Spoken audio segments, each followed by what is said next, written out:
We are live. This is the NBA Rundown. The channel is Nuke the House. And after enduring a terrible month, Jamie, I took all this time off to do this move. And I came back to the last 3 weeks of the regular season. What a terrible time, man. I watched the Atlanta Hawks play the Brooklyn Nets one night. They're just putting G League teams out there right now. Yep.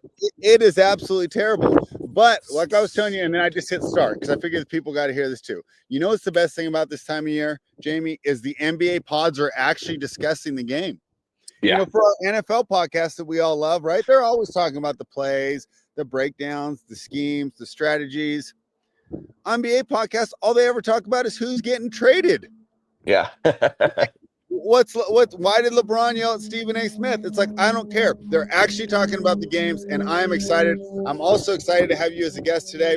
For those who don't know, follow him at Hey Yo Sports. He does NFL content with us, and at the end, I'll let you talk about the new project you got coming up, which is NFL related.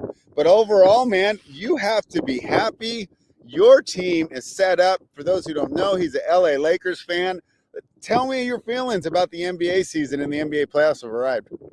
Man, it feels like there's been like 5 or 6 seasons in one, to be honest, especially as a Lakers fan, man. It is Clyde says Jamie's favorite team is the Bears. Get out of here, Clyde. Get out of here. No, but it's exciting, man. This is the best time of the year for NBA fans. It's a long season. There always gets to be that little middle part that kind of is a big lull there. So I'm excited to get this playoffs on the road, man. And yeah, I'm excited. I feel like Lakers are kind of playing with house money, right? Because when you get Luka, the thought is this team is going to be set up for the next 10, 15 years. A lot of the media were saying how the Lakers weren't going to be a contender right away. So it feels like you're playing with house money, but also you got LeBron James and you got to maximize the 2 or 3 whatever years he has left. So I'm excited for it, man. I'm excited to break down all these games. It's going to be fun. There's a lot going on. How do you feel about their draw? I think it worked out pretty well for them.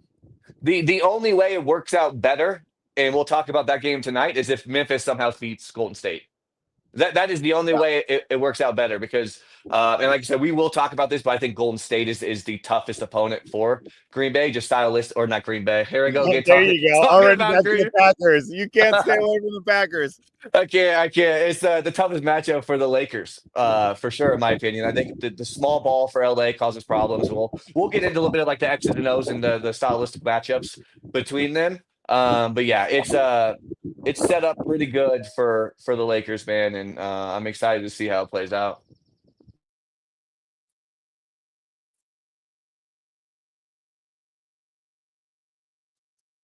I think you might have froze there, Spread. But yeah, we're gonna be chopping it up today about all the games. We're gonna do a little overview of the entire playoffs as well. I think Spread is back now. He froze there for a second. Yeah, I'm back, but I don't know what happened, man. I moved my Starlink satellite and I had the last show I didn't dump it all, but I guess it's back to being terrible. So maybe I'll have to find a new spot for this satellite dish that I got. Clyde says I'm going to lose you about 20 times. So, but buckle up. I'll be prepared. I've not been a host literally ever, so I will wing it. I'll do the best I can. Hopefully hey, come in at some point too. Yeah, you might have to learn by the end of the episode if he doesn't get in there. Okay, so obviously, the Lakers, a big story in the West. Let's talk about the East real quick. What's so funny to me is I still think we're going to talk about the playing game tonight. If I was like a Magic fan or a Hawks fan, I don't even care if I'd win. I still think Boston's the tougher playoff opponent.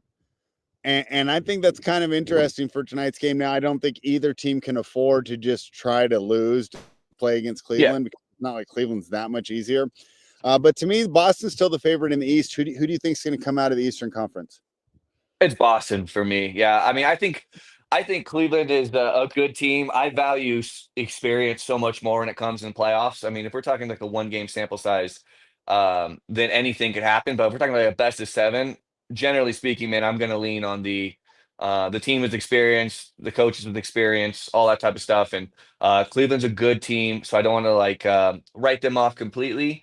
But I'm with you. Boston is the favorite. Boston, in my opinion, is the best team in the NBA still, regardless of record.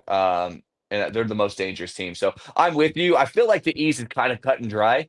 I feel like you're probably going to have Cleveland versus Boston in the Eastern Conference Finals. I would imagine so, and I would imagine our entire bracket would probably pan out the same. Whereas the West, I feel like there's like 4 or 5 different scenarios that I could see you having, I having, and Tyler having too. So, but yeah, when it comes to the East, I'm with you on Boston, man. They're too tough of a team. They got the experience. Well, let's knock out the East real quick. So Yeah. we have 2 series that are already decided. So this first one, Jamie, is the number 3 Knicks versus the number 6 Pistons. I think this is the toughest one to bet.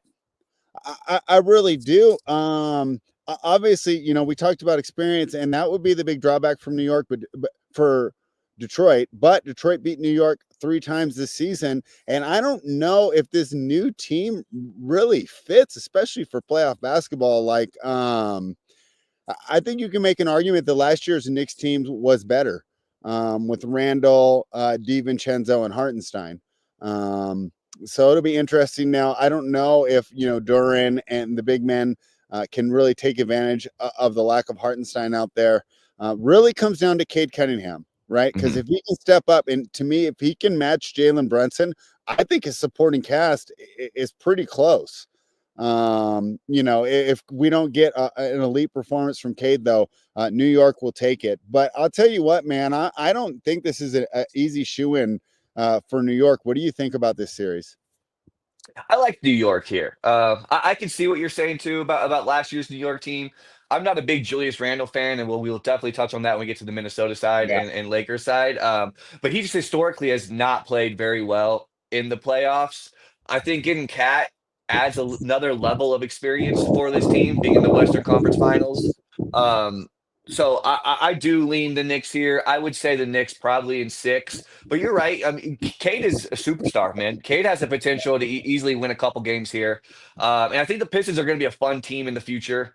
I don't think that future is now. I think they're still too young, a little too inexperienced. And I think the Knicks have what it takes, man. Jalen Brunson, he's the guy right in the playoffs that takes it to another level, right? There's always those players that when they get into playoffs, they hit another gear. Jalen Brunson's that guy.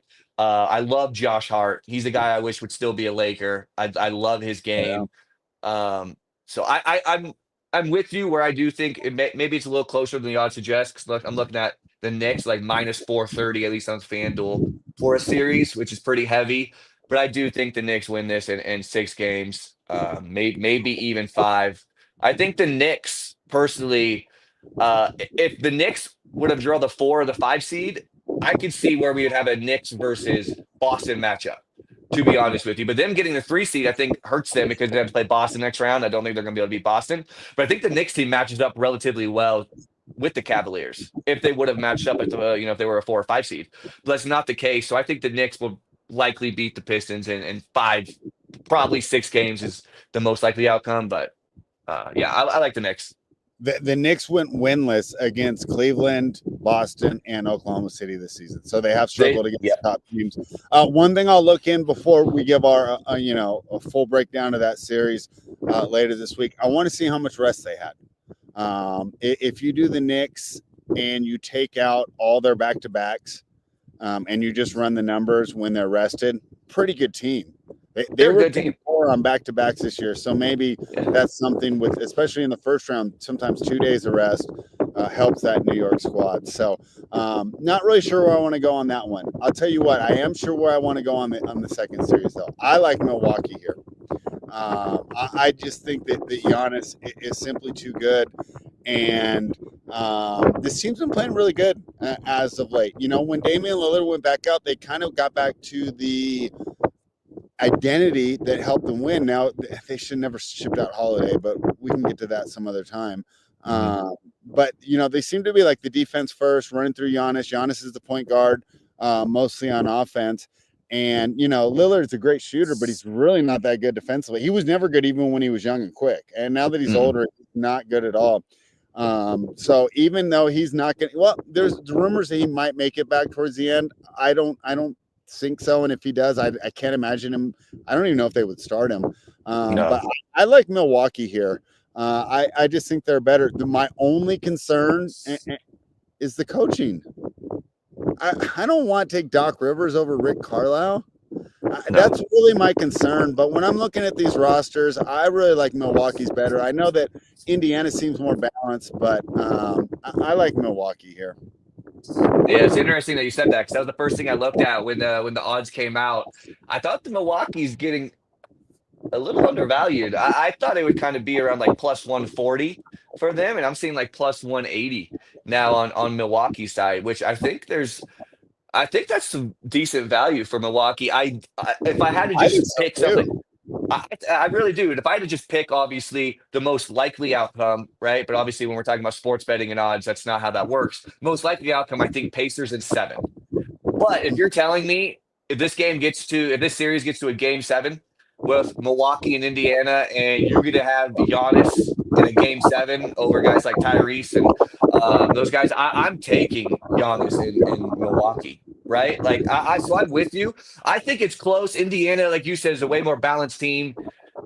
The Bucks have Giannis. I think they also have, Kyle Kuzma isn't a superstar by any means, but he's a decent role player that I think fits this team pretty well, and he also has championship experience himself. So I agree with you. I think there's some value on Milwaukee. Like I said, if I just had to just pick it with no odds, straight up, Pacers probably in seven is probably the most likely outcome.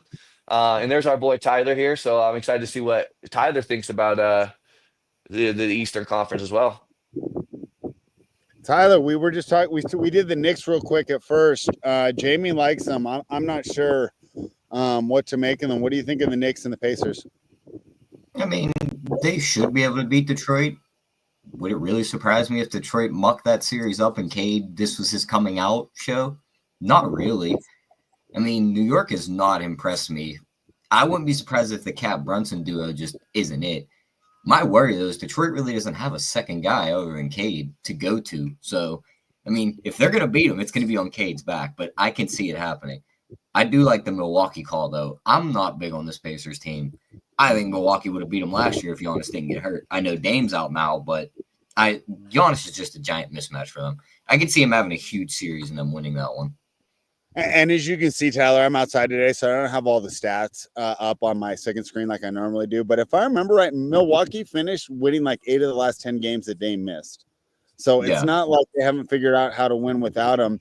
And I was telling Jamie, I think that they're returned kind of more to that defensive-oriented team, and that, there would be nights that, of course, they would love to have his shooting. He did play in all 4 games that these two teams played this season, so they'd be their Pacers' first time playing without Dame. But yeah, I'm with you here. The only question, do we go the full money line, or do we just grab the plus 1.5 games and take it easy? I think they win the series. I'm taking the money line. All right, I do too. Any other thoughts on the East, Tyler? Who do you have coming out of the East? Jamie and I both chose Boston. Yeah, I mean, but I think Boston's unbeatable right now. I mean, you're going to shoot 53s a game. You're going to make 35% of them. Good luck beating them. Yeah, I just wonder with the playoff experience for Cleveland if that comes home. And Boston, they kind of were on cruise control this year, and we've seen that with teams that have won the championships in the past. But when they're on, they still look to be the best team in the East. The other thing to mention is Cleveland might have done the dreaded start too hot, right? Same thing happens in baseball. For me, the worst thing to happen, it's the A's, so it would never happen. But assuming that we had a good team, the worst thing to happen is to start the season 15-0, because you cannot stay hot for these long seasons, right? I wonder if Cleveland did the same thing. If you just sort them after the All-Star break, they're not nearly the impressive team they were. They really built up by getting a lot of blowout wins earlier in the year. We're going to do the play-in later, Tyler. So let's just move to the Western Conference. Let's move to Jamie's favorite team. I see Jonathan Nelson in the chat. This is what he tuned in for, to talk about the Los Angeles Lakers. And Jamie, let's start with you, man. They've been so good at home this year. It's really hard to pick against them in a series when they have the home court advantage. What do you think? Yeah, look, we talked. I think it was around the Super Bowl. I said they were the second best team in the West. I still believe. I still believe they're definitely the second best team. And I think there's arguments made that they're the best team. Obviously, record wise, you can't dismiss Oklahoma City, but I think he's got a perfect draw, man. And like I said before the show, the only way the draw gets better is if Memphis beats Golden State tonight.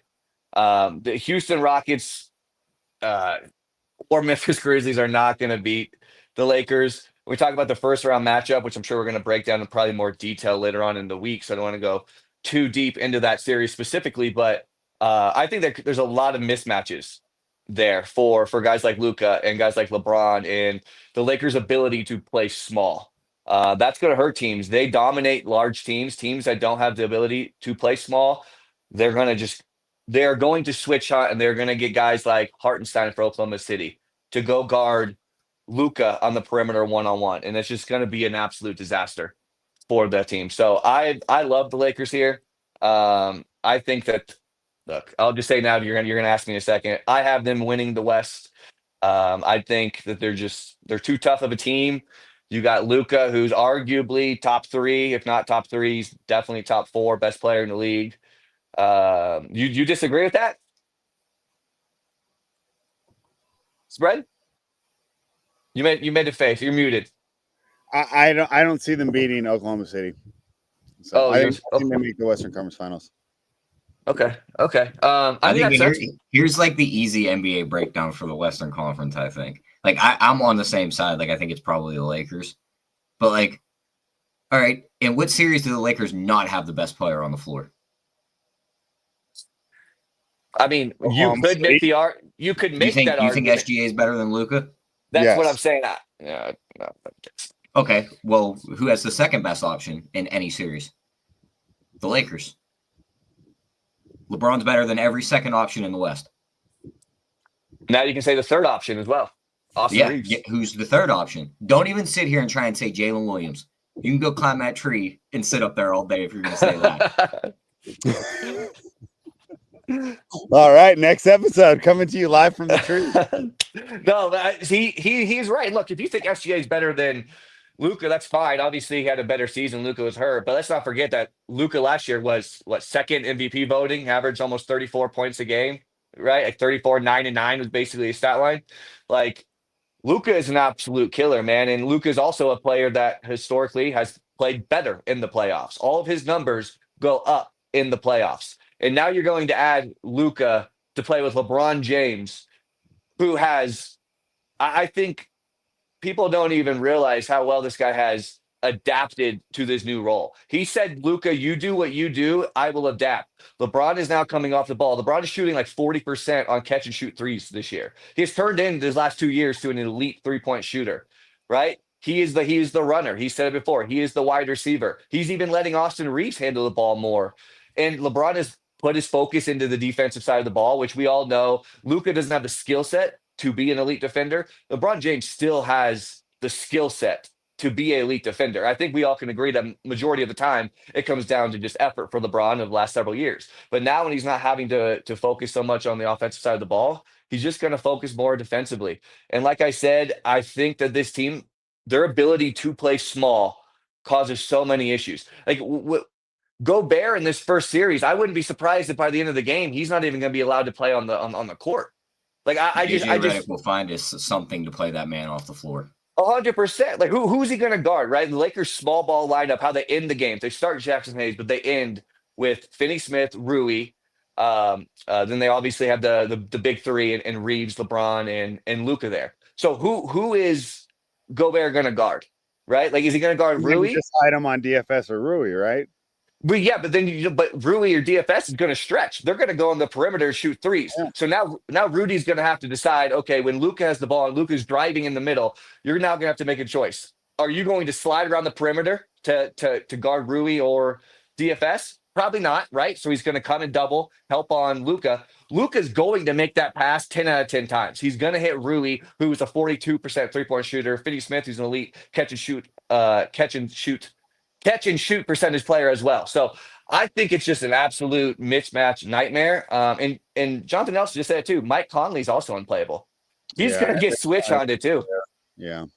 It's going to be nightmare. So, like I said, we don't want to talk too much You're- about that series specifically, No, but we can though, but I'm with you guys on this series, man. And I think one of the issues, and we saw it last year when Dallas played Minnesota, Jaden McDaniels, who's an excellent defender most nights, right? Like if it was any other, not any other matchup, but most matchups, and we're on here doing an NBA rundown, right?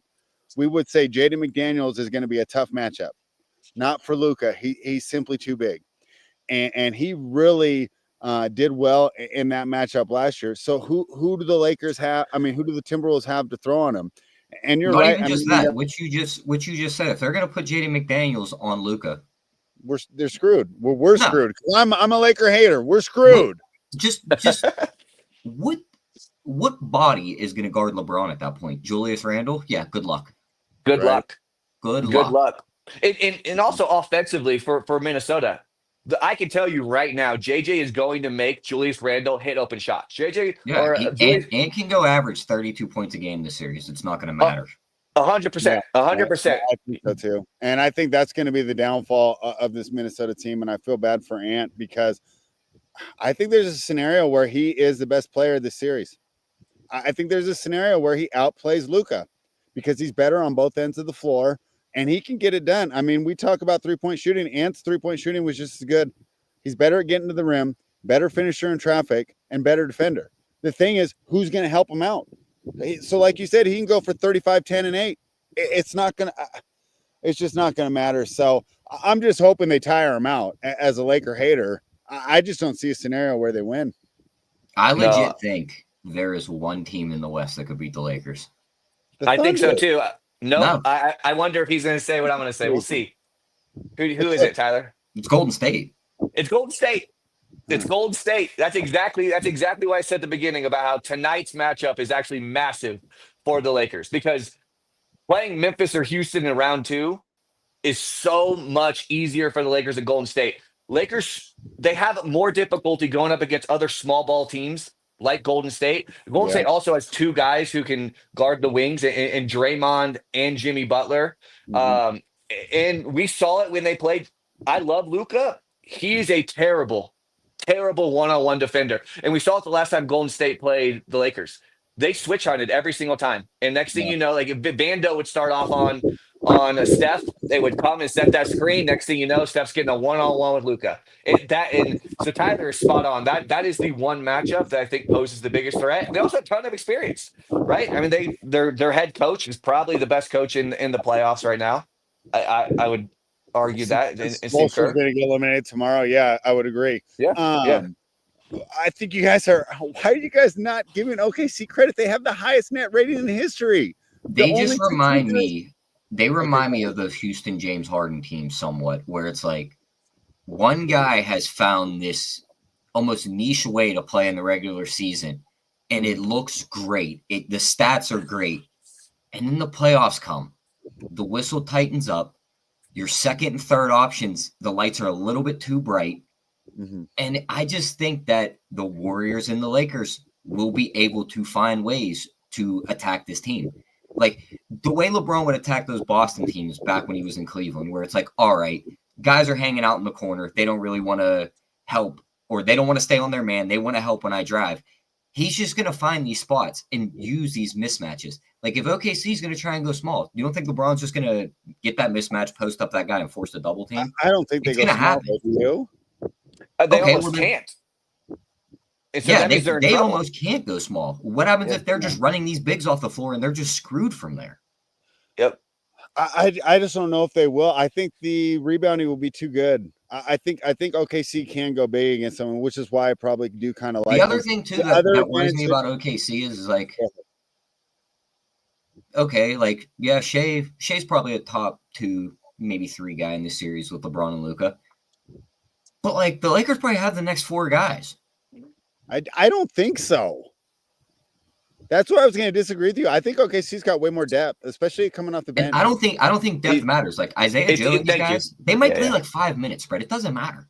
Yeah, I'm sorry, but when it goes to like your 9th or 10th guys are better, like to me that Go is ahead and irrelevant. keep throwing those guys out in the regular rotation. Watch how many guys crumble under the bright lights. Yeah, the Lakers are going to play 7 guys.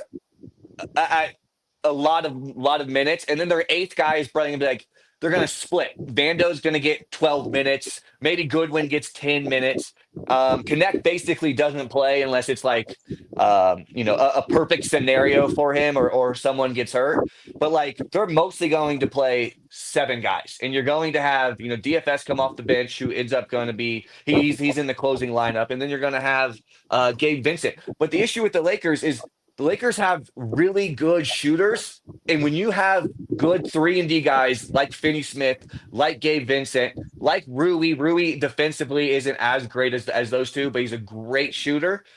You're just in trouble when you have LeBron and Luka on that team because they're going to find the open shot, and you have to choose if you're a defense. Are you going to double, or are you going to leave someone open?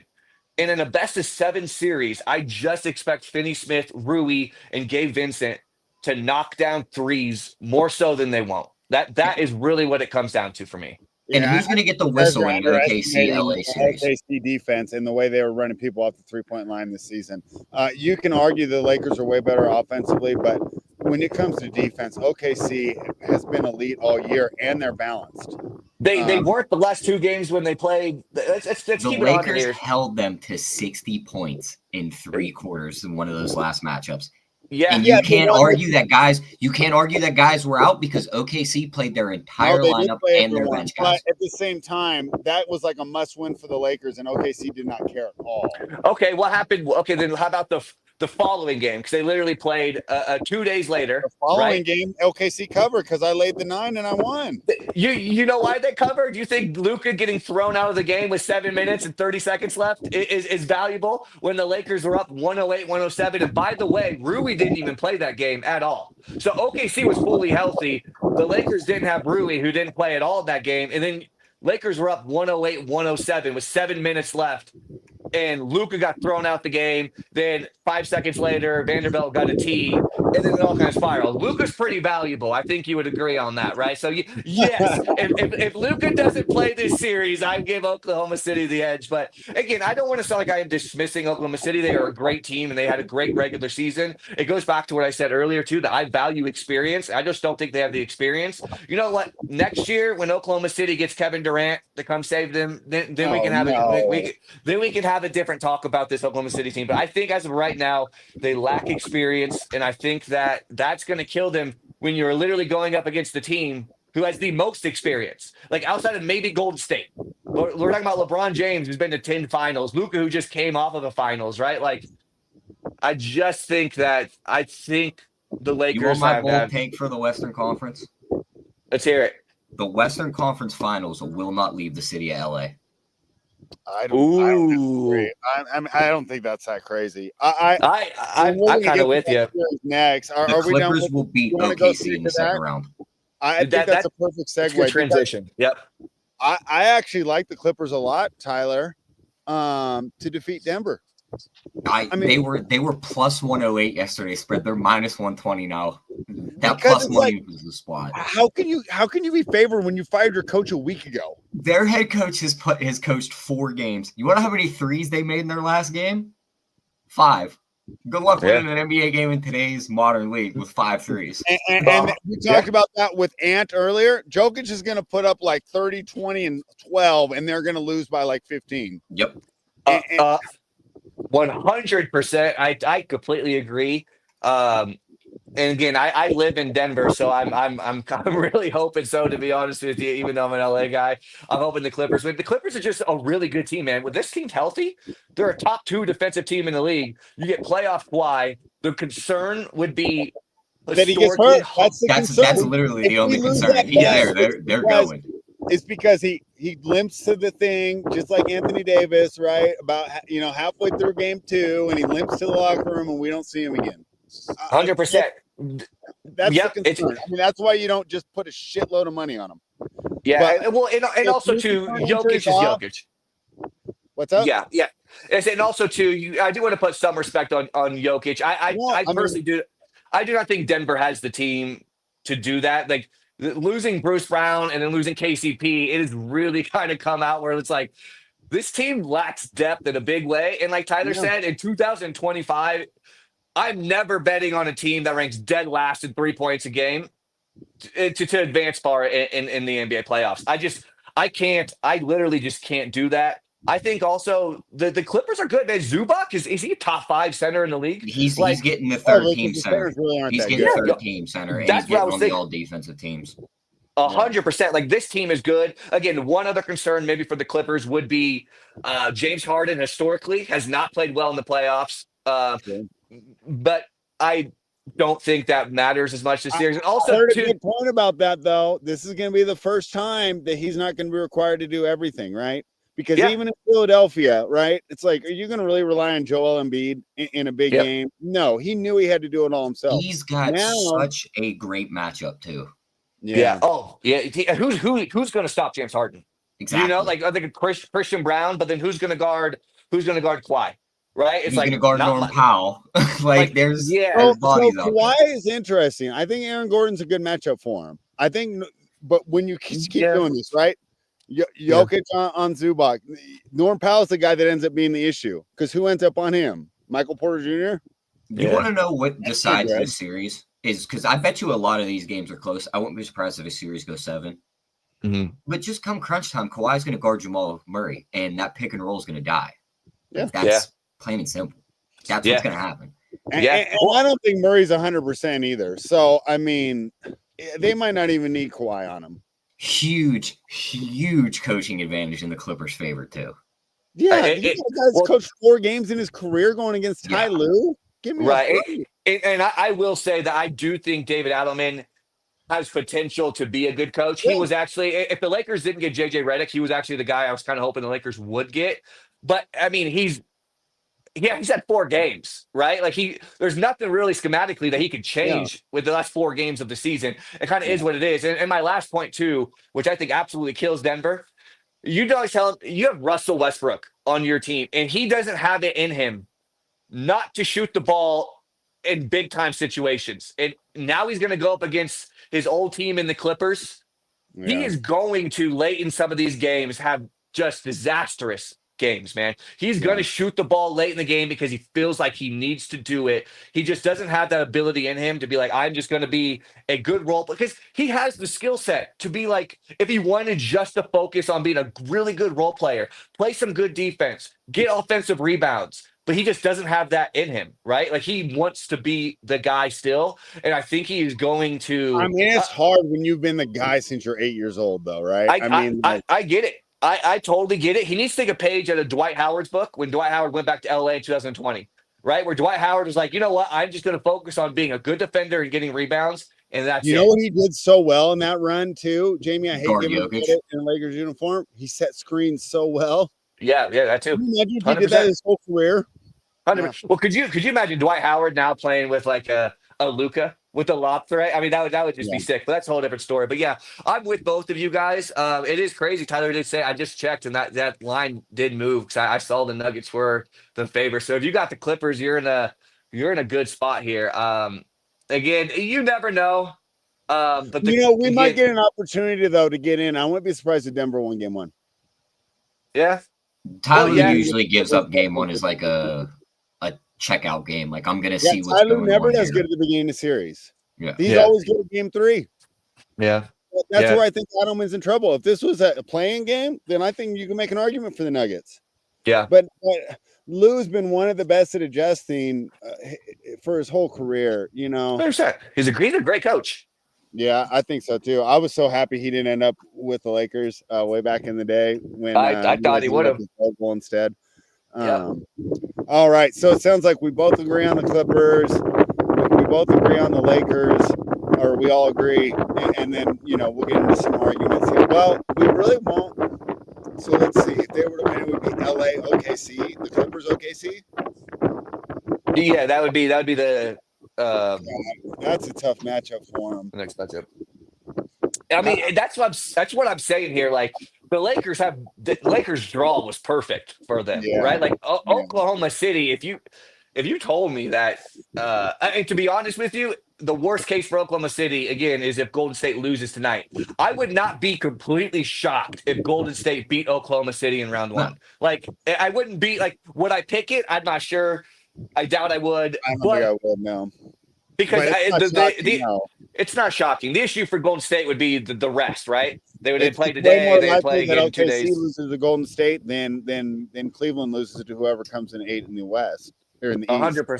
100%. Are So we just all on the same belief that the Rockets just don't have a guy yet to go to in the playoffs? yeah, I mean, this is Jalen Green's time to shine, but I don't think he gets there.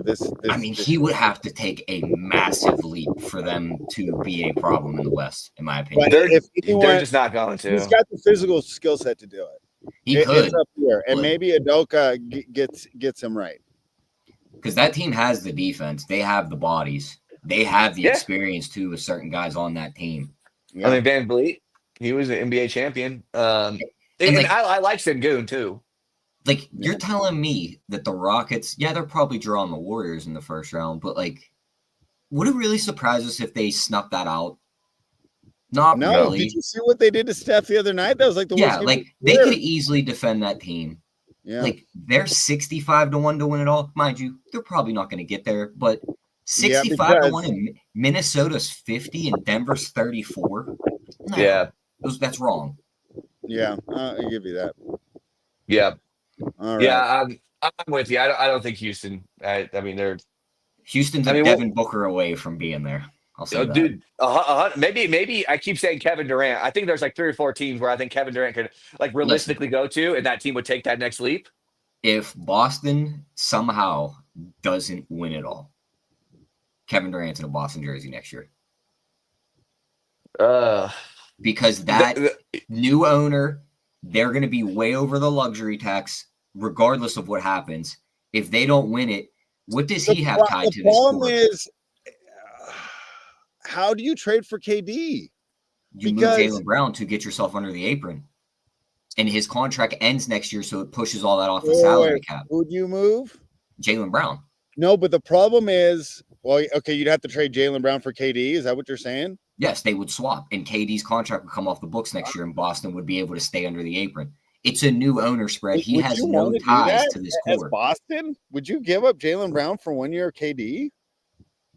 It doesn't matter when it's a new owner in town, spread. You're thinking of this like the guy owned the team the last 5-10 years. He doesn't care about the new owner. Suns or some soccer guy that owns Boston now. Oh, okay.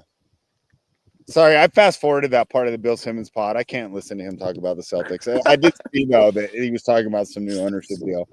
Yeah, I just at this point I don't know if Durant changes things. I mean, but I just think it's the way the contracts will work out. It would keep Boston as a contender, and it would let them stay under the money. A second apron team. They have to take back $50 million, I believe, in one contract, so they can't aggregate to trade to.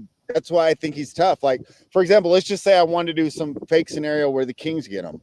I don't know if we have anyone who makes enough money. I'm gonna pop it into the trade machine right now on my phone. All right, why don't you do that? And while you do that, Jamie, let's talk about tonight. Okay, let's get into these games tonight. This first one I've gone back and forth on, Jamie. I bet it, or I wrote it up yesterday. And I liked Orlando, right? But obviously, like I said, this is a fun time. The basketball podcasts are actually talking about basketball. There's absolutely nothing going on in the NFL right now. And I don't really watch much baseball. So I've had a lot of time to think about this. I'm kind of reconsidering my pick. 5.5 seems like a lot here.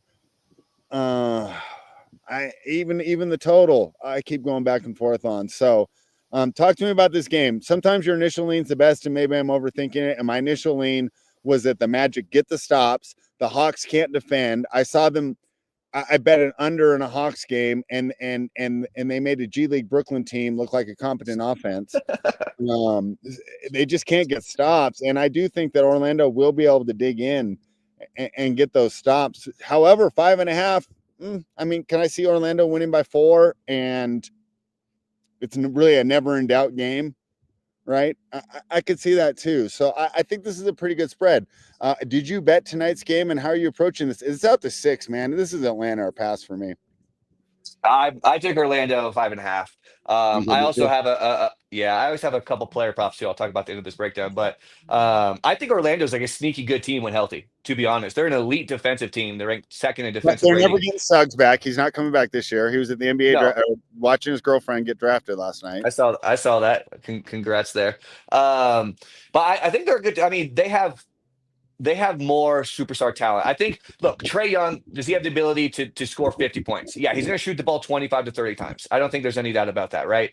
But overall, I think Orlando is just an overall better team. I think Banchero is a superstar, or at least a budding superstar. He's averaged like 33 and 9 against the Atlanta Hawks in the 3 games they played this year. I like their size. I think Wagner is a good player. Wagner's not a good 3-point shooter, but he's a volatile 3-point shooter. So some games might shoot 50%, some game he might shoot 20%, right? And that's the reality with him.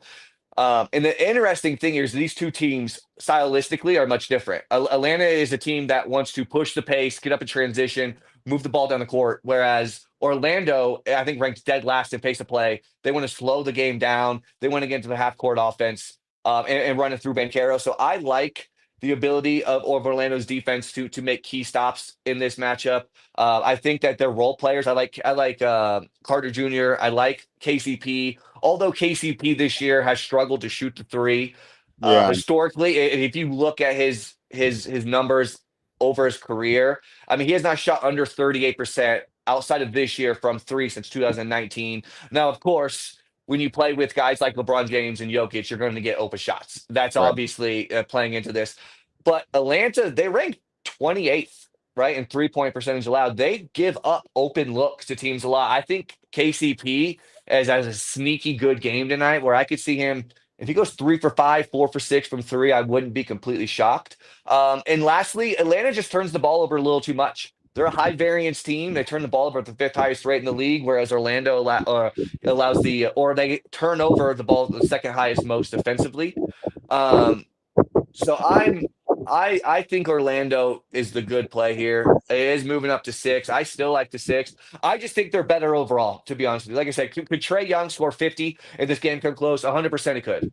But outside of that, I think Orlando is the play, man. I think that they're a good team. I think they have the better overall players. I think they're a sneaky good team. Yeah, and KCP is interesting this year, right? Because we've lambasted Denver for letting him go. But at the same time, he's been pretty disappointing for Orlando, right? Like for the amount of money they gave him, just in a vacuum, if Denver was doing well, you would think, oh, they moved off at the right time, right? Because he has not been that good this year. So pretty interesting way to look. Tyler, did you find that trade machine info? And if not, let's jump into the Magic and the Hawks. Yeah, it works fine. I mean, KD makes $2 million more than Jaylen Brown as of right now, but Jaylen Brown's contract increases. And KD has that option the following year. Yeah, so Jaylen Brown, I think you could do. There's a lot of teams. All it would be to get them under that second apron. That's literally all it is. It's to keep them under the second apron and to somewhat stay relevant in the title picture. That's why I think that trade could materialize. Yeah, because you're not going to trade them for a bunch of. I don't think they're going to have the huge market of suitors, just because I don't know how many teams actually have a player that makes that much.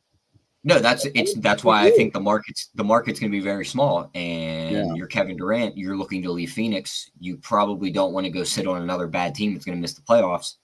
You could literally do the Warriors thing all over again, but on the East Coast. It's that simple. Yeah. I guess so, right? And boy, I'd love to hear the media narrative about that. All right, Tyler, talk to me. I liked the Magic yesterday. I'm doubting myself, but Jamie made some great points on why I should just trust my first instinct. Where do you land on this game? No, I think we still trust the Magic here. I mean, I just think it would take a nuclear game from Trey Young for them to get this done. Could he do it? Yes, he could. But I think they're going to put more of KCP on him to try and slow him down. I think Dyson Daniels is going to guard Franz Wagner more. And Paulo's just kind of in this weird spot where he really doesn't have a matchup. Like, they can't put Guy on him. He can't guard him. Okong was probably going to have to be the one that tries to guard him. He's went for 30-plus in all 3 games against his team. Yeah. They're going to shorten their rotation. It's going to be the 5 starters, probably Anthony Black, and maybe one other guy off the bench. So... Can we talk about Dyson Daniels and how stats can be misleading real quick? Go for it. Dyson Daniels averaged 3 steals a game this year, right? I think the next highest was like 1.6, 1.8, right? Oh, what a great defender. Well, watch the game. He's very good off-ball defender, elite, right? On ball, he's not really that good. Like when people were talking about him, defensive player of the year, I'm like, have you just seen him get blown by left and right? And there's a difference in this, and we've seen other players that are the opposite, that are great on ball, great point of attack defenders, but really not that good off the ball, jumping in the passing lanes, things like that. So to me, Dyson Daniels, I mean, obviously it's good to have some sort of defense on the Hawks, but for a guy that people were really talking about as this great defender, I don't see it. I think he's a great off-ball defender, but point of attack, I would say he's average or below average, and I think that'll be an easy matchup for Orlando as long as they keep him off the out of those passing lanes. Yeah, no, I agree with that. I think he's more of a in the passing lanes guy because he's got the length to just be in those passing lanes with how long his wingspan is. Yeah. So I mean, he does his job for what his defensive role is. Yeah, but if go ahead. Sorry, go ahead. No, I was going to say if Okongwu's going to be guarding Banchero, it probably leaves Wendell Carter in the paint to just feast on rebounds. We're getting 9.5, and he just cleared that number in the game against Atlanta a few weeks ago, where he went and he played 37 minutes. You gotta think he plays around that or more tonight. So I'm on the over 9.5 and plus 120 for his rebounds. I think we see double-digit rebounds out of him. Yeah, I like that. And as far as your point too about Dyson Daniels, well, it's a similar kind of thesis around like Luka. Luka is a much better off-ball defender. He's gonna get good steals. He has good awareness, his length, but on ball he's terrible as well. So I see where you're talking about where like the data of like steals and stuff could be misleading if people say this guy averages X amount of steals per game. He's an elite defender, which isn't necessarily true. But and also, you know who I remember, Jamie, another one that I think gives you for the big man, Hassan Whiteside. Yeah. He used to always be top 5 in blocks, but you watch the games and he would miss so many rotations. Yeah. Right. So that's where these blocks and these steals, I think they can be deceptive. And that's why it's kind of cool that we have these advanced stats now, because the counting stats sometimes can really lead you astray. 100%. And also, so I have two player props as well that I'm on for the night, one from each team. I like Okongwu over 16.5 points and assists. The assists, he's not going to be a guy, he's not going to get you 5 or 6 assists, but he can get you 3. And to be quite honest with you, I think Okongwu probably gets 20 plus points on himself. So I think he beats the 16.5 just by his points, but it's kind of a good spot to. It's a good leverage spot too, because if he has an inefficient shooting night, let's say he gets 14 points, but he gets 3 assists, you still get that over 16.5 points and assists. I think he has a pretty big game tonight. I do think he is a guy that I think the Magic could struggle to match up with. Like I said, he's not going to be a guy that's going to get you 5 or 6 assists too often. More than likely, he's going to get you 2 or 3. But I would not be shocked here if he gets 18 to 20 points by himself. The second one, I touched on it a little bit earlier, but I like KCP over 10.5 points and assists. Again, he's also not a guy that's going to get a bunch of assists. He's going to get you maybe 2, 3. But I would not be shocked here if tonight he has a 3 for 5 or a 4 for 6 shooting night from the 3-point line. I really think that this is a good matchup for him. The Hawks struggle to defend around the perimeter. They leave guys open. I think KCP is still a much better shooter than his numbers indicate for this year. I think historical sample size shows that. And I think he's going to get more open looks against this Hawks team. So I like the over 10.5 points and assists for KCP as well. So those are my two player props for that game that I like. And I agree with Tyler. I like the rebound look too. Yeah, that might be my favorite one, but great looks from both of you guys there. You get some huge numbers on these KCP alts. 3 plus 3s plus 240, 4 plus 3s plus 630. Yeah. Ooh. I mean, I thought about just taking his 3s just outright too, but I was like, okay, give me the points and assists. Maybe he gets to the free throw line. Maybe he does get 2 or 3 assists, and he gets 3 threes with 9 points, but he gets 2 assists, and you still get to cover it. But I like all of those as well. I think tonight could be a big KCP night. All right, guys. Clyde, always really supportive with us. He messaged me earlier and he wants us to talk about this. It's the total for tonight's game. Really interesting, right? Top 5 defense for Orlando, bottom 5 defense for Atlanta. Who imposes their will? I told him I like the under. I felt like it was under or pass. However, that thing opened at like 222. It went all the way down to 218, back up to 219. At this number, I would rather, because I think that you could probably get the 222 live if you need to try and get that original number. Maybe that's where it lands. I lean towards the under, but I didn't play it. Jamie, what do you think? So I did see actually. I'm trying to pull it up now. It was Clev TA as like a Clev Analytics. Yeah. So I saw he posted something about that specific. So I'll just read it real quick for Clyde. But it says NBA playing unders 17-7 in non-bubble seasons, 14-4 the last 3 seasons, going under by over 4 points per game. And then, but he also said that he thinks that it is baked in already to Probably, the right. to the total, which makes sense. But I saw that, so when Clyde said that, I tried to pull it up They've as quick also as gone possible. under So 5 of the last 17 times that these teams have played, which says to me that they end up playing an Orlando style of game. I think that's how Orlando wins the game. So again, for me, who I do think Right? Orlando, yeah. It's So if I almost think Orlando correlated. wins the game, it is 100% Yeah. this. So if I lean Orlando, I'm gonna go ahead and Yeah, and if you take the points with the take Hawks, that you might as under. well just parlay it with the over and grab the Yeah. +6, right? Might be Yeah. the same as a money line. That's how you pay out if you were to parlay it. Tyler, your thoughts on the total before we move on to the evening Just game? one thing that could be a little misleading on that 3 of their last 5 went under.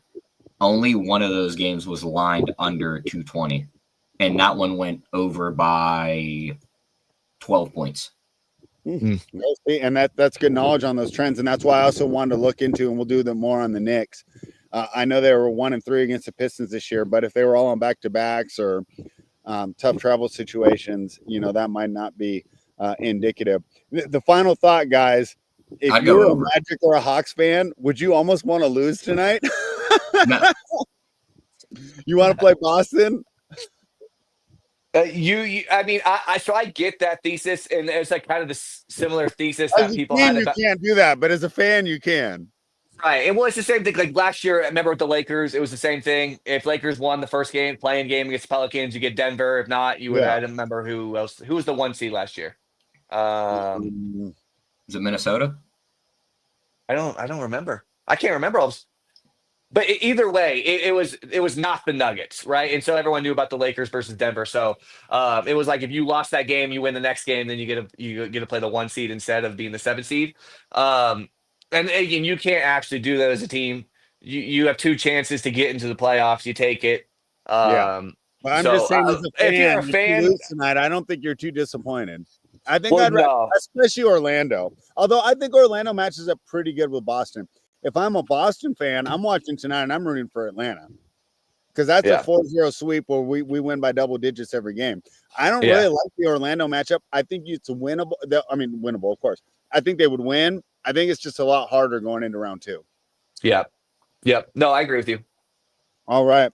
Over in the West, though, you desperately want to win this game, in my opinion. I know you guys aren't as high on them as I am, but I do not want to see OKC. I want to win tonight and play Houston if I'm either team. Real quick, do you like KCP 11.5 points plus assists plus the Magic money line? I don't. Yeah, I don't hate it.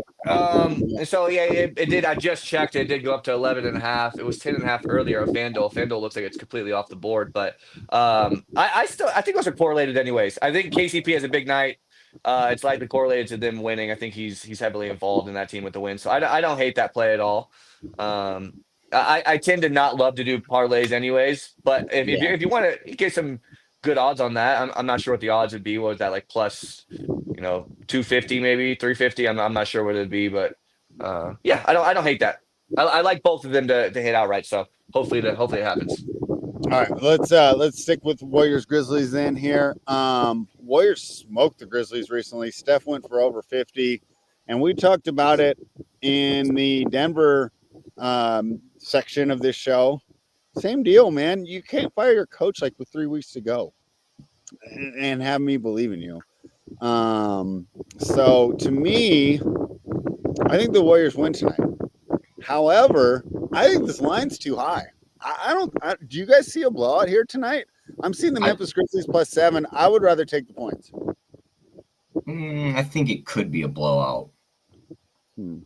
Like you just said it, like they fired their coach recently. Like, are we really sure that the interim coach is going to be able to just adjust on the fly against a coach like Steve Kerr and a championship team in Golden State? Mm-hmm. Like, if Golden State punches him in the mouth to start the game and they don't adjust, like this is going to get ugly. Yeah. So, I mean, I see the pathway where Memphis keeps it close. They usually do play Golden State pretty tough. Yeah. But the last time they pissed off Steph, and Steph went for 58. Yeah. Also, the last time they played in the play-in tournament, though, Memphis won. Golden State's actually never won a play-in game. One big difference here is there's a guy who has won play-in games on the team now and has took a team from the play-in to the finals, and his name is Jimmy Butler. But Jimmy Butler is a man who also banged his knee last week, and we're not sure of his status tonight. I mean, we know he's going to play, but he's not even on the injury report. So I know because they know that he's playing, but is he going to be 100%? Don't care. It's playoff Jimmy now, so we'll see. Okay. I'm betting his over 21.5 points. He's slowly turned into playoff Jimmy over the last 3 games. He's went for 28, 4, and 7 in 38 minutes. In 28 minutes, he went for 24, 5, and 7. And then in 48 minutes against the Clippers, in a game that was basically a playoff game, it decided if they were going to play in the play-in. He played 48 minutes, scored 30 points, had 1 rebound and 9 assists. Give me the over 21.5 on Jimmy. All right. Jamie, what do you think here, man? I like Memphis plus the points, but Tyler thinks it could be a blowout. One other thing I want to mention on another reason I like Memphis, Golden State went to overtime on Sunday, went all out. Memphis rested their guys. So a little bit of rest advantage for the younger team as well. What do you think, Jamie? So I will be rooting for Memphis to win the game, obviously, as I think that's the best bet for the Lakers. I'm not taking a side. Real quick, I love what Tyler said about the Jimmy Butler bet because one of my favorite bets also is Curry over 10.5 rebounds plus assists. I think we're going to see Curry get way more involved. I think he's going to put more effort in the defensive end. I think he's going to get, 3 or 4 defensive rebounds. I also think he's going to pass the ball more. I think he realized because he is 0-3 in the play-in. He's averaged 33 points per game. So it's not like he has played bad in the play-in. I think you remember, because it was your Kings, I believe, wasn't it last year, where Klay Thompson 0 for 10, right? It's like it's not Steph Curry's fault that this team has failed in the play-ins, right? It's mostly been because you have teammates. That's not the case with Jimmy Butler. This is why you got Jimmy Butler, right? Like these moments are why you got Jimmy Butler, and so I do lean Golden State. I'm staying away from the side. In my head, it feels like it could possibly be a blowout. It really could. I could see that happening. I could see it being like close at halftime, and then the third quarter, fourth quarter. If Steph has a fourth quarter that he did last time, I think it could be a blowout.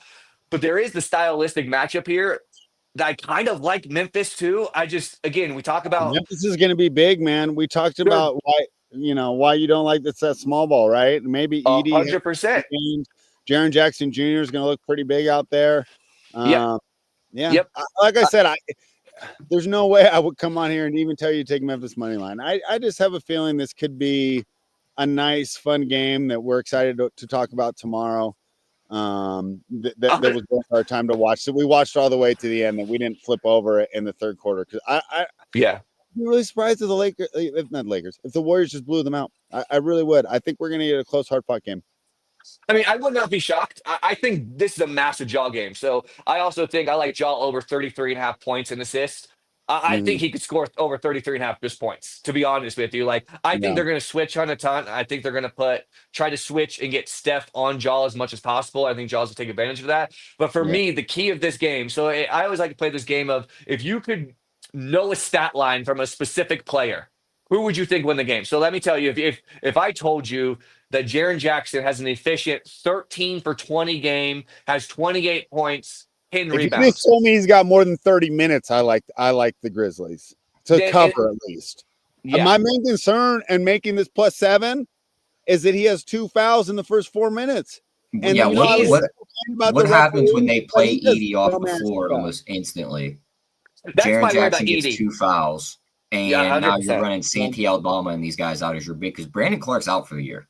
Yeah.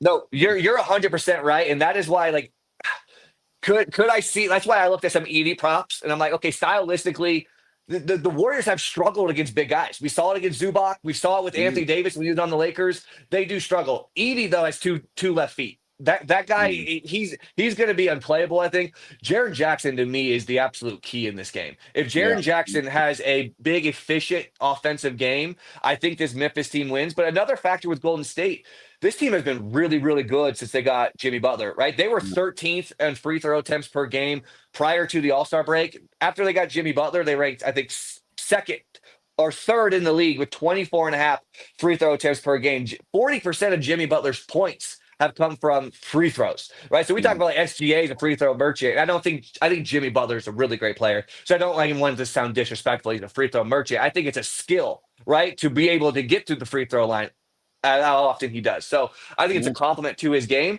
But I think I could imagine a world where we're talking about Jaren Jackson and Zach Edey getting in foul trouble in this game early. And if that's the case, I think they are absolutely toast. But if Jaren Jackson is able to avoid foul trouble and he's able to have it put together an efficient game, I don't want, an 8 for 22 game from Jaren Jackson. I want like a 13 for 20, right? A very efficient 28-point game, him getting 10 to 12 rebounds. And I think Memphis has a real chance. But this Golden State team has been good. Draymond's been an elite defender. They ranked first in defensive rating since after the All-Star break, so they got Jimmy Butler.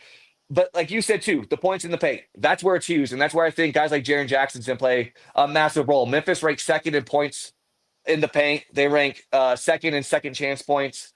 This Memphis team is big, and that is stylistically where Golden State has issues. But again, we go back to the coaching. You talk about a coach that, got thrusted in there a couple weeks ago versus arguably the best coach in the playoffs. And look, we could make an argument that Steve Kerr's the best coach in the NBA. Like, again, maybe we could debate that, but that's an argument to be had. He's a high-level coach. He's won a lot. Yeah. There's an argument to be had. The coaching He's edge is five. like He's top 5. We can't argue Easy. that. He's top 5. easy. So, And the other guy's not. Maybe he will be, but he's not right now. he's definitely not right now, and I don't think he will be. But yeah, 100%. I'm with you. All right, guys, thoughts on the total for this game? I actually, if I were to play an over, I would like this one more.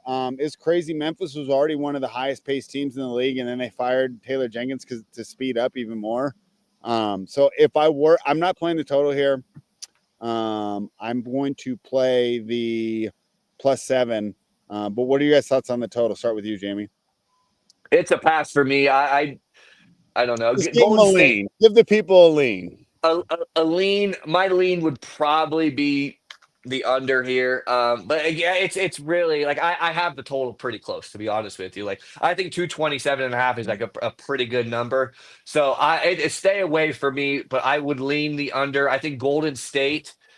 If you think Golden State's going to win the game, I do think it's conducive to the under. I think it's probably a game where Memphis scores like 98, maybe 105 points in a win.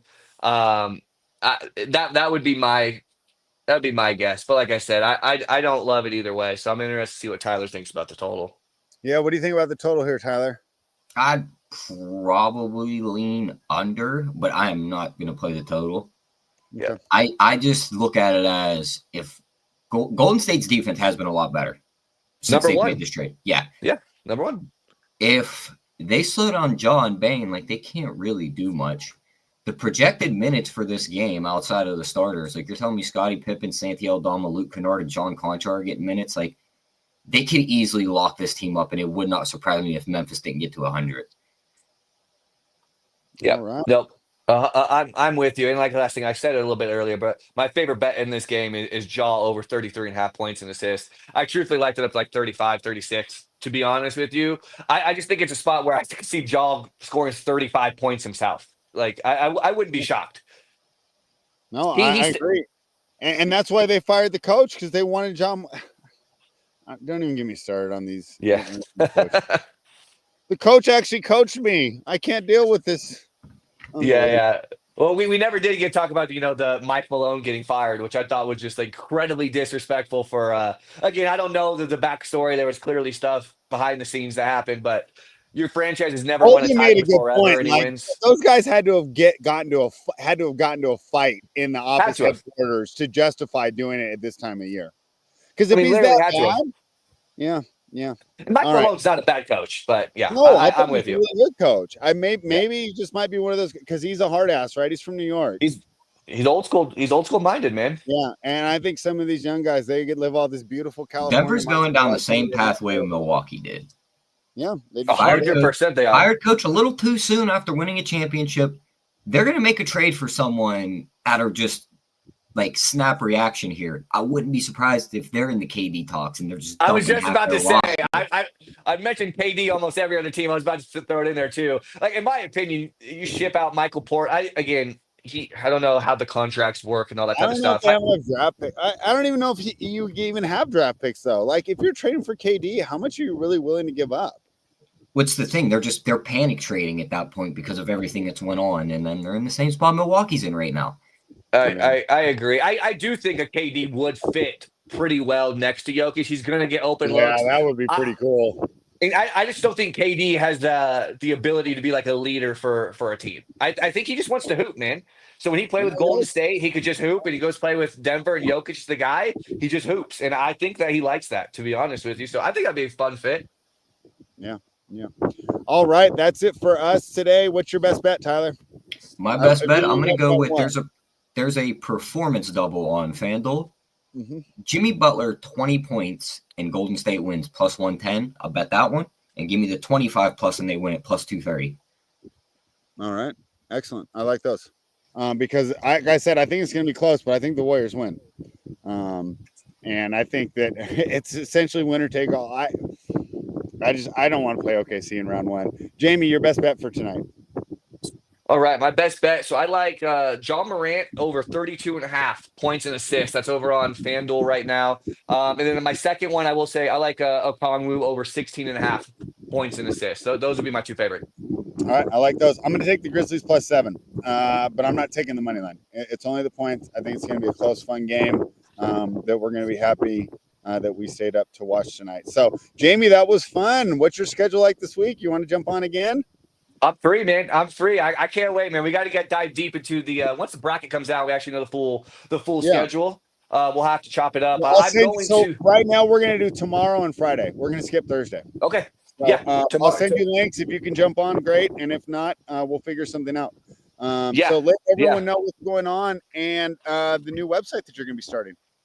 Yeah, so you can find me over Hey Yo Sports. I'm not super active on Twitter as of right now, but I will be soon. For those of you that are into the Packers or are familiar with me at all, I'm a big Packer fan, very data-minded. So I'm actually in the process of building a website that's going to be like have matchup breakdowns. We're going to have like blitz rate, zone coverage, man coverage, all the type of fun data that I will have on that website. And then also I'll be having like a YouTube channel that I'm creating that's just go over the Packer stuff weekly. Like I said, it's a Packers focus, but we'll talk about other teams as well, and then dive deep into the Packers specific matchups. And but like I said, you can find me on Hey Yo Sports over on Twitter. I will be active there, hopefully here once the playoffs start. So, but yeah, thanks for having me on. Like I said, I'm definitely into to chop it up. I am going to the game 2 in LA. When the schedule comes out, that'll be Monday or Tuesday. So I'm hoping my luck changes. I've never got to watch the Lakers win a game before. Every game I go to, they end up losing. I went to the game at LA and Denver. I'm gonna buy you season tickets, bro. Dude, hey, that's a decent trade-off. If you give me season tickets, I'll take it. But I went to the game in Denver a couple weeks about a month ago, and that was when LeBron, Luka, and the entire team sat out. It was a great game. Yeah. Connected, and Reeves almost pulled it out. But yeah, I'm excited for that. So yeah, we can hop on tomorrow, Friday. I'm free the rest of the week, man. I enjoy chopping it up with you fellas. All right, sounds good. At Hey Yo Sports, especially if you're a Packers fan. All right, Tyler, final words, then we're going to get out of here. Yeah, I mean, it's going to be fun games tonight. Then I think tomorrow's games are going to be absolutely terrible. Like that Dallas-Sacramento game, neither of those teams belong anywhere near the playoffs. But we get a couple good games tonight. Like, do you even want to win? As a Kings fan, do I want to watch us get stomped by 28 points 4 games in a row? I mean, the margin of victory might end up being 100. Another thing, though, with all the people watching, I mean, we're getting ready to do that best ball show over on the Fanspeak Network. So jump over there and do that with us. All right. And Jamie will be back with us later this week. Nuke the house.